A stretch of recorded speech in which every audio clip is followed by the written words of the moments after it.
Number 43, it says write in slope-intercept form. Slope-intercept form means I need to get y by itself. So I'm going to have to distribute over here, and then I'd have to subtract the 2 from each side. So y equals negative 3x plus 4. Number 44, identify the slope of the line with this equation. Again, we want to get it in slope-intercept form so that we can pick out our slope. Move the x to the other side. And I want to divide everything by negative 3. When I divide negative by negative, the negatives cancel and we get a positive. We want to remember that there's really a 1 in front of that x. So this is 1/3 x and then minus 2, because positive 6 divided by negative 3 is a negative 2. I want to focus on my m. It's 1/3. Given the equation, identify the x-intercept. To find the x-intercept, you make the y value 0. And then you follow order of operations. So 3x minus 2 times 0. And then you solve for x. 3x minus 0 is just 3x. Divide by 3, and we get x is 4. So this is the point with an x value of 4. A zookeeper thinks there is a problem with the naked mole rat population at the zoo. He starts keeping track of the animals in the tunnels. 7 days into his monitoring, he counts 120 mole rats. 13 days into his monitoring, he counts 108. Write an equation in point-slope form that represents the situation. What does the slope represent? So if I say 7 days into it, when my input is 7, he counts 120. 13 days into it, when my input is 13, he counts 108. I can figure out my slope. Remember, for point-slope form, we need a slope and a point. So I calculate my slope by doing the difference in my y's over the difference in my x's. So 108 minus 120 is going to give me negative 12. 13 minus 7 is going to give me 6. So my slope is going to simplify to negative 2. When I write my equation, I can use either point. It doesn't matter. So I could say y minus 120 equals negative 2 times x minus 7. Or I could say y minus 108 equals negative 2 times x minus 13. Either one is fine because I'm allowed to use either point. I can't mix them up and use the x from this and the y from this, but I could use either of those points to plug into the x1 and y1 values. What does the slope represent? It would represent that the population is decreasing because of the negative by 2 mole rats for every day. Which equation passes through these 2 points? So I want to find out my slope first, because if I notice my slope, I have different slope values. So slope, I'm going to take y minus y over x minus x. So I've got 10 on the top, negative 5 on the bottom. That simplifies to negative 2. There is only one answer choice with the correct slope. And then notice that this is an x and this is a y. This is where y1 goes, that's where x1 goes.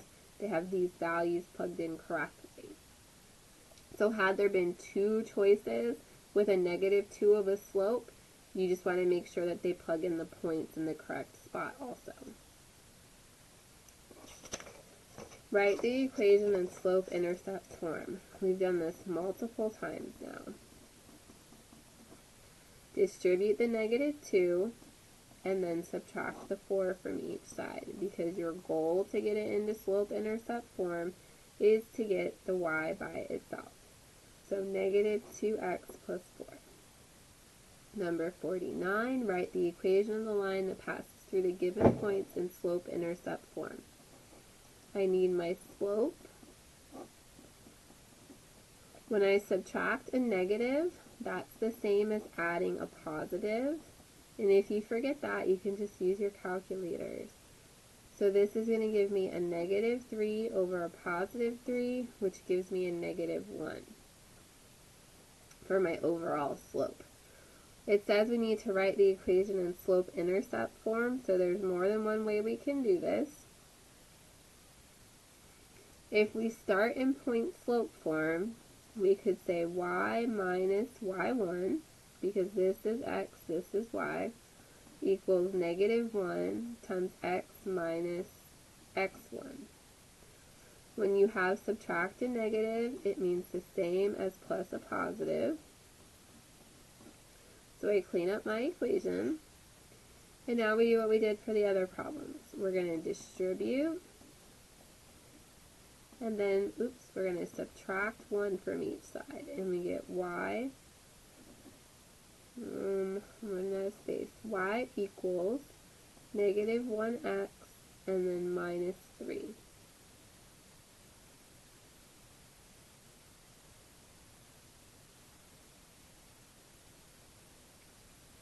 And this is going to be our slope-intercept form. Last question. Line 1 passes through these 2 points. Line 2 passes through these 2 points. Which of the following statements is true? We need to calculate our slope for each one. So for line 1, we're going to say 10 minus negative 8 over 0 minus negative 3.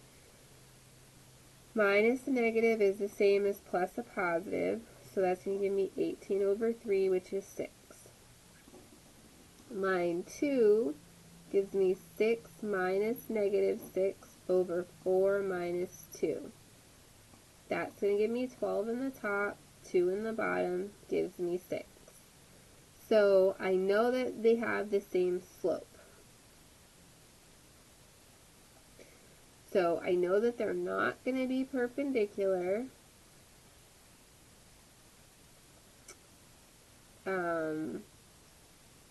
I know that when they're the same slope, it's either going to be parallel or the same line.